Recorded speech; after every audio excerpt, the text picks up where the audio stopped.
Também, em todos os demais aspectos, as lembranças que emergem ou podem ser provocadas nos ataques histéricos correspondem às causas desencadeadoras que temos encontrado na raiz dos sintomas crônicos histéricos. Tais como estas últimas causas, as lembranças subjacentes aos ataques histéricos relacionam-se com traumas psíquicos que não foram eliminados pela abreação ou pela atividade associativa do pensamento.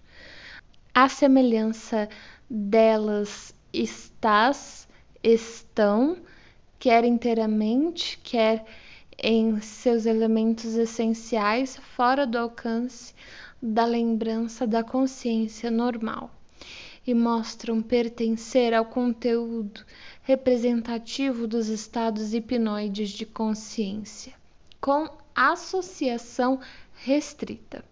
Por fim, também o teste terapêutico pode ser aplicado a elas. Nossas observações nos têm com frequência ensinado que uma recordação dessa espécie, que até então havia provocado ataques, deixa de ser capaz de fazê-lo depois que os processos de reação e de correção associativa são a ela aplicados sob hipnose. Os fenômenos motores dos ataques histéricos podem ser parcialmente interpretados como formas universais de reação, apropriadas ao afeto que acompanha a lembrança, tais como espernear e agitar os braços e pernas, e até mesmo os bebês de tenridade fazem. E em parte como uma expressão direta dessas lembranças, mas em parte como no caso dos estigmas histéricos verificados entre os sintomas crônicos, não podem ser explicados desta maneira. Os ataques histéricos, além disso, são especialmente interessantes se tivermos em mente uma teoria que mencionamos atrás, a saber, que na histeria certos grupos de representações que se originam nos estados hipnoides estão presentes e são isolados da ligação associativa com as outras representações, mas podem associar-se entre si, formando assim um rudimento mais ou menos altamente organizado de uma segunda consciência, uma condiction second. Se assim for, um sintoma histérico crônico corresponderá à intrusão desse segundo estado de inervação somática, que em geral se acha sob o controle da consciência normal. O ataque histérico, por outro lado, é prova de uma organização mais elevada desse segundo estado. Quando o ataque surge pela primeira vez, indica um momento em que essa consciência hipnoide adquiriu controle sobre toda a existência do indivíduo. Indica, em outras palavras, uma histeria aguda, quando ocorre em ocasiões subsequentes, e contém uma lembrança. Indica um retorno daquele momento. Charcot já sugeriu que os ataques histéricos constituem uma forma rudimentar de uma condiction second. Durante o ataque, o controle sobre toda a inervação somática passa para a consciência hipnoide. A consciência normal, como o demonstram observações bem conhecidas, nem sempre é inteiramente recalcada. Ela pode até mesmo perceber os fenômenos motores do ataque, enquanto os fatos psíquicos concomitantes ficam fora de seu conhecimento. O curso característico de um caso grave de histeria é, como sabemos, o seguinte: de início, forma-se um conteúdo representativo durante os estados hipnoides, Quando esse conteúdo aumenta de forma suficiente, ele assume o controle durante um período de histeria aguda da inervação somática e de toda a existência do paciente, criando sintomas crônicos e ataques.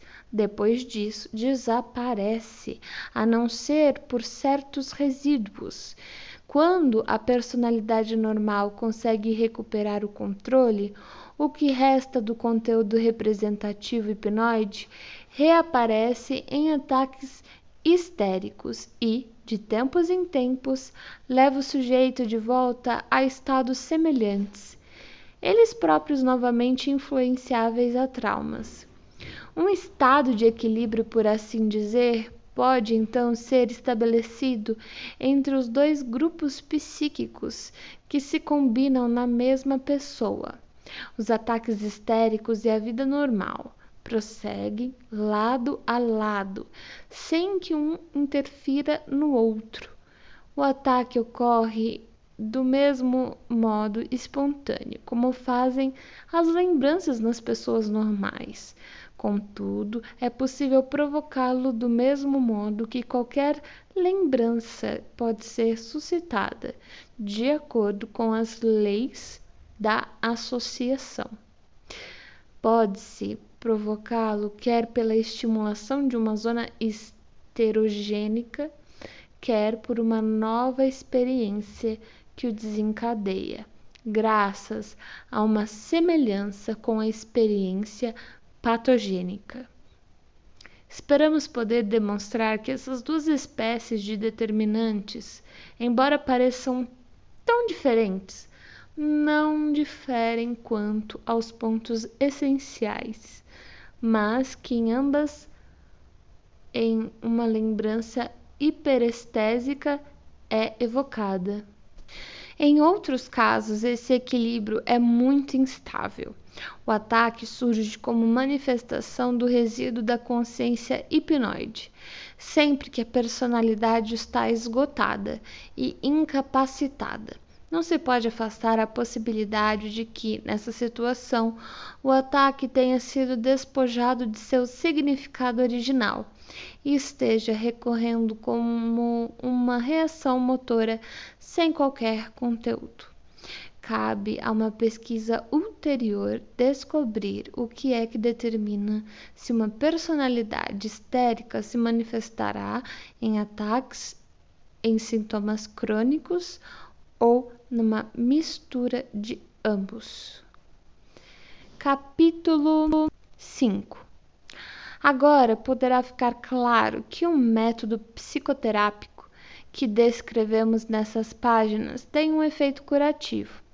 Ele põe termo à força atuante da representação que não fora abreagida no primeiro momento, ao permitir que seu afeto estrangulado encontre uma saída através da fala. E submete essa representação à correção associativa, ao introduzi-la na consciência normal, sob hipnose leve, ou eliminá-la por sugestão do médico, como se faz no sonambulismo, acompanhado de amnésia. Em nossa opinião, as vantagens terapêuticas desse método são consideráveis. Naturalmente, é verdade que não curamos a histeria, na medida em que ela depende de fatores disposicionais. Nada podemos fazer contra a recorrência dos estados hipnoides. Além disso, durante a fase produtiva de uma histeria aguda, nosso método não pode impedir que os fenômenos tão laboriosamente eliminados sejam imediatamente substituídos por outros. Tão logo passa essa fase aguda, porém, quaisquer resíduos que possam ter ficado sob a forma de sintomas crônicos ou ataques costumam ser removidos de forma permanente por nosso método, porque ele é radical e, nesse sentido, ele nos parece muito superior em sua eficácia a remoção através da sugestão direta, tal como é hoje praticada pelos psicoterapeutas. Se, ao descobrirmos o mecanismo psíquico dos fenômenos histéricos, demos um passo à frente na trilha inicialmente aberta com tanto êxito por Charcot, com sua explicação e sua imitação artificial das paralisias histerotraumáticas, não podemos ocultar de nós mesmos que isso só nos aproximou um pouco mais da compreensão do mecanismo dos sintomas histéricos e não das causas internas da histeria. Não fizemos mais do que tocar de leve na etiologia da histeria e, a rigor, só conseguimos lançar luz sobre suas formas adquiridas, sobre a importância dos fatores acidentais nessa neurose. Viena, dezembro de 1892.